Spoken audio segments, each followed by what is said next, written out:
യുകെയിൽ ഇന്ധനവില 3 വർഷത്തെ താഴ്ന്ന നിലയിൽ. യുകെ ഫുഡ് കോർട്ടുകളിലെ ശരാശരി പെട്രോൾ ഡീസൽ വില ലിറ്ററിന് 7 പെൻസ് വീതമാണ് താഴ്ന്നത്. 3 വർഷത്തിനിടെ ഏറ്റവും താഴ്ന്ന നിലയിലേക്കാണ് നിരക്കുകൾ കുറഞ്ഞിരിക്കുന്നത്. ശരാശരി പെട്രോൾ വില ലിറ്ററിന് 142.9 പെൻസ് എന്നതിൽ നിന്നും 136.2 പെൻസ് എന്ന നിലയിലേക്കാണ് താഴ്ന്നത്. ഡീസൽ വിലയാകട്ടെ 147.7 പെൻസിൽ നിന്നും 140.9 പെൻസായും കുറഞ്ഞു. ഇതോടെ 55 ലിറ്റർ ഇന്ധന ടാങ്കുള്ള ഒരു ഫാമിലി കാർ നിറയ്ക്കാൻ ഒരു മാസം മുൻപത്തേക്കാൾ 4 പൗണ്ട് കുറവ് മതിയെന്നതാണ് അവസ്ഥ. ആഗോളതലത്തിൽ ഇന്ധനത്തിന് ആവശ്യക്കാർ കുറഞ്ഞതോടെ എണ്ണവില ബാരലിന് $73 താഴ്ന്നതും $ഡോളറിനെതിരെ പൗണ്ട് ശക്തമായി നിലകൊള്ളുന്നതും ചേർന്നാണ് ഈ നിരക്ക് കുറയുന്നതെന്നാണ് RIC കണക്കാക്കുന്നത്.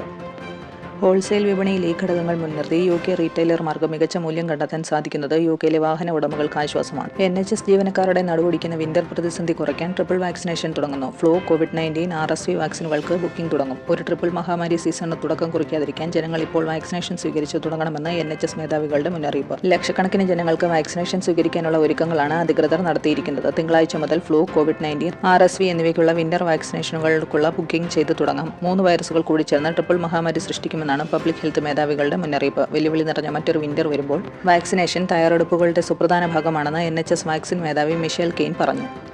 നിലവിൽ ഓൺലൈനിലും NHS ആപ്പ് വഴിയും 119 എന്ന നമ്പറിൽ വിളിച്ചും വാക്സിനേഷൻ ബുക്ക് ചെയ്യാൻ സാധിക്കുന്നതാണ്.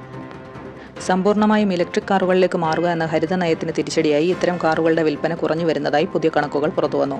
പുതിയ കാറുകൾ വാങ്ങുന്നവരിൽ ഇലക്ട്രിക് കാറുകൾ വാങ്ങാനുള്ള പ്രവണത കുറഞ്ഞു വരികയാണ്. ഇത്തരം കാറുകൾ പരിപാലിക്കുന്നതിനുള്ള വൈദഗ്ധ്യം യുകെയ്ക്കില്ല എന്നാണ് ഈ രംഗത്തെ വിദഗ്ധർ പറയുന്നത്. വില ഏറെ ഉയർന്നതായും ചാർജിംഗ് സൗകര്യങ്ങൾ ആവശ്യത്തിനില്ലാത്തതുമാണ് പലരെയും ഇലക്ട്രിക് വാഹനങ്ങൾ വാങ്ങുന്നതിൽ നിന്നും പിന്തിരിപ്പിക്കുന്നതെന്ന് ഡിജിറ്റൽ കാർ ഫിനാൻസ് സേവനദാതാക്കളായ കാർമൂല പറയുന്നു. ഒരു പുതിയ ഇലക്ട്രിക് കാറിന്റെ വില ആദ്യ 3 വർഷം കൊണ്ട് തന്നെ പകുതിയായി കുറയുന്ന സാഹചര്യമാണ് ഉള്ളതെന്നും അവർ പറഞ്ഞു. ഇതുവഴി ശരാശരി 11,225 പൗണ്ടിന്റെ നഷ്ടമാണ് ഉണ്ടാകുക. കൂടുതൽ പേർക്ക് താങ്ങാനാകുന്ന രീതിയിൽ ഇലക്ട്രിക് കാറുകൾ വിപണിയിൽ എത്തിക്കുക എന്നതിലായിരിക്കണം സർക്കാർ ശ്രദ്ധ കേന്ദ്രീകരിക്കേണ്ടതെന്നും അവർ പറയുന്നു. യുകെക്ക് പൂർണ്ണമായും ഇലക്ട്രിക് കാറിലേക്ക് മാറുവാൻ കൂടുതൽ ഫണ്ടിങ്ങും അവബോധം സൃഷ്ടിക്കുന്നതിനുള്ള നടപടികളും ആവശ്യമാണെന്നും അവർ കൂട്ടിച്ചേർക്കുന്നു. അതുപോലെ കാർ മെക്കാനിക്കുകൾക്കിടയിൽ ഇലക്ട്രിക് വാഹനങ്ങൾ റിപ്പയർ ചെയ്യുന്നതിനുള്ള നൈപുണ്യം കൂടുതലായി സൃഷ്ടിക്കപ്പെടേണ്ടതുണ്ട്.